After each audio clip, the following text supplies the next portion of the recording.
شوہر پر بیوی کے 30 حقوق۔ ہر دوسرے دن بیوی کا ہم بستری کا حق ادا کرے۔ اگر بیوی روٹھی ہوئی ہو اس کو منا کر سوئے۔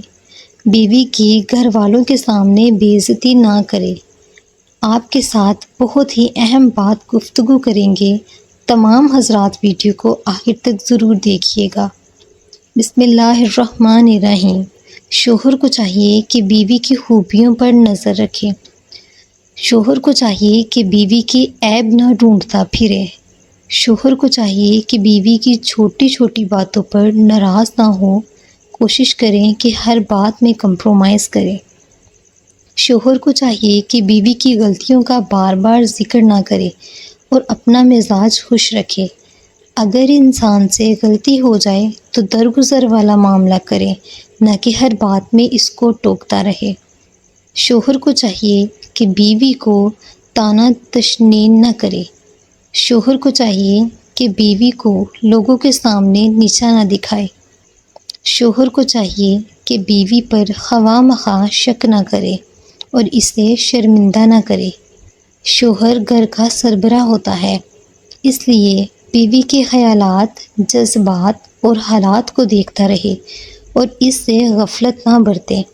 اس طرح وہ اپنی خوش خلقی سے بیوی کا دل بآسانی سے جیت لیتا ہے۔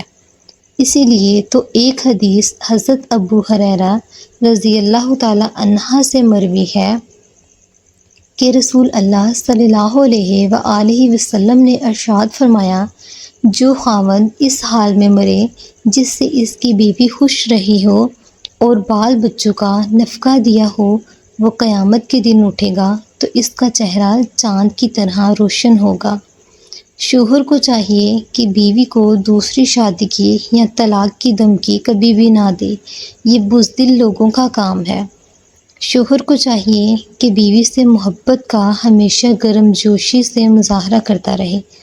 حضرت عائشہ صدیقہ رضی اللہ تعالیٰ عنہ فرماتی ہیں کہ میں نے محسن کائنات رسول اللہ صلی اللہ علیہ وآلہ وسلم سے دریافت کیا، عورت پر سب سے زیادہ حق کس کا ہے؟ رسول اللہ صلی اللہ علیہ وآلہ وسلم نے ارشاد فرمایا، شوہر کا۔ اس لیے کہا جاتا ہے کہ عورت کا بہترین زیور اس کا شوہر پرست ہونا چاہیے، اور حیا کی کشش اس کو حسن سے بھی زیادہ حسین بنا دیتی ہے۔ شوہر کو چاہیے بیوی کو دیکھ کر مسکرائے اور اس کے اچھے کاموں کی دل کھول کر تعریف کرے۔ شوہر کو چاہیے کہ بیوی کے والدین کا احترام کرے۔ شوہر کو چاہیے بیوی اگر روٹھی ہوئی ہو تو اس کو منا کر سوئے۔ شوہر کو چاہیے کہ بیوی کے ساتھ گپ شپ لگائے اور اس کے کام کاج میں ہاتھ بٹائے۔ شوہر کو چاہیے کہ بیوی کی غلطی کو یا برائی کو تنہائی میں اچھے الفاظ میں سمجھائے۔ شوہر کو چاہیے کہ ہر وقت بیوی پر نکتہ چینی کی بجائے کبھی اس کی تعریف بھی کرے۔ شوہر کو چاہیے کہ بیوی کے کاموں میں دلچسپی لے اور اسے نظر انداز نہ کرے۔ شوہر کو چاہیے کہ کسی تیسرے بندے کی خاطر بیوی سے نہ الجھے اور اس پر الزام نہ لگائے اور اپنی بیوی کو وقت دے۔ شوہر کو چاہیے کہ گھر میں شریعت کی پابندی خود بھی کرے اور بیوی سے بھی کروائے۔ لوگوں میں اپنی بیوی کو اہمیت دے اور اس کی تعریف کرے۔ شوہر کو چاہیے گھریلو کاموں میں بیوی سے بھی مشورہ لے اور ہمیشہ اپنی بیوی کو خوش رکھے۔ کتاب و سنت کے مطابق بیوی کے اپنے خاوند پر کیا حقوق ہیں، یا دوسروں معنوں میں خاوند کی اپنی بیوی کے بارے میں کیا ذمہ داریاں ہیں، اور اس طرح بیوی کی اپنے خاوند کے بارے میں کیا ذمہ داریاں ہیں۔ دین اسلام نے خاوند پر بیوی کے کچھ حقوق رکھے ہیں اور اس طرح بیوی پر بھی اپنے خاوند کے کچھ حقوق مقرر کیے ہیں۔ کچھ حقوق تو خاوند اور بیوی دونوں پر مشترکہ طور پر واجب ہیں۔ ہم انشاءاللہ خاوند اور بیوی کے ایک دوسرے پر کتاب و سنت کی روشنی میں حقوق کا ذکر کریں گے، جس کی شرح میں اہل علم کے اقوال کا بھی ذکر کیا جائے گا۔ بیوی کے اپنے خاوند پر کچھ تو مالی حقوق ہیں۔ جن میں مہر، نفقہ اور رہائش شامل ہے۔ کچھ حقوق غیر مالی ہیں جن میں بیویوں کے درمیان تقسیم میں عدل و انصاف کرنا، اچھے اور احسن انداز میں بود باش اور معاشرت کرنا، بیوی کو تکلیف نہ دینا۔ مہر وہ مال ہے جو بیوی کا اپنے خاوند پر حق ہے، جو عقد یا پھر دخول کی وجہ سے ثابت ہوتا ہے، اور یہ بیوی کا خاوند پر اللہ تعالیٰ کی طرف سے واجب کردہ حق ہے۔ اللہ تعالیٰ کا فرمان ہے، عورتوں کو ان کے مہر راضی خوشی دے دو۔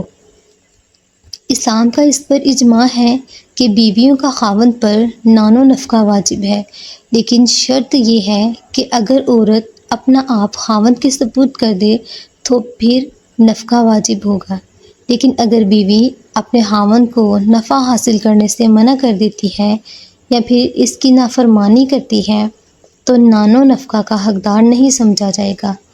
بیوی کی ضروریات پوری کرنا، مثلاً کھانا پینا، رہائش وغیرہ، یہ سب کچھ خاوند کے ذمہ ہے۔ اگرچہ بیوی کے پاس مال ہو، وہ غنی بھی ہو، تو پھر بھی خاوند کے ذمہ نان و نفقہ واجب ہے۔ اور ایک دوسرے مقام پر اللہ تعالیٰ نے کچھ اس طرح فرمایا، اور کشادگی والا اپنی کشادگی میں سے خرچ کرے۔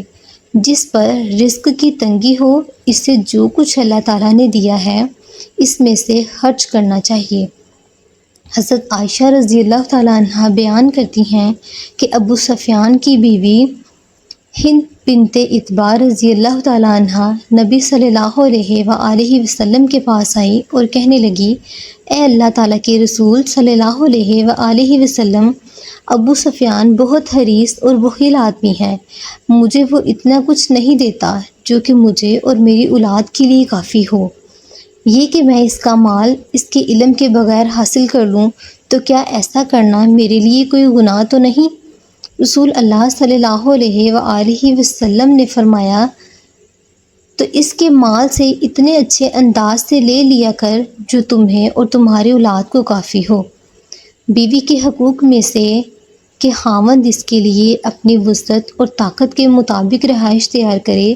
خاوند پر واجب ہے کہ وہ اپنی بیوی سے اچھے اخلاق اور نرمی کا برتاؤ کرے، اپنی وسعت کے مطابق اسے وہ اشیاء پیش کرے جو اس کے لیے محبت الفت کا باعث ہوں۔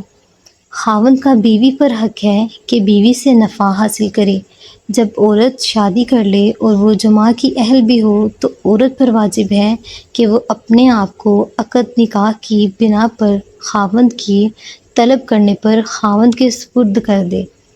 اللہ تعالیٰ سے دعا ہے کہ ہم سب کو شریعت کے مطابق زندگی گزارنے کی توفیق عطا فرمائیں، ہم سب کو 5 وقت کا نمازی بنائیں اور ہمیں دین کی راہ پر چلنے کی توفیق عطا فرمائیں۔ مزید اس طرح کی معلومات حاصل کرنے کے لیے ہمارے چینل کو سبسکرائب کریں۔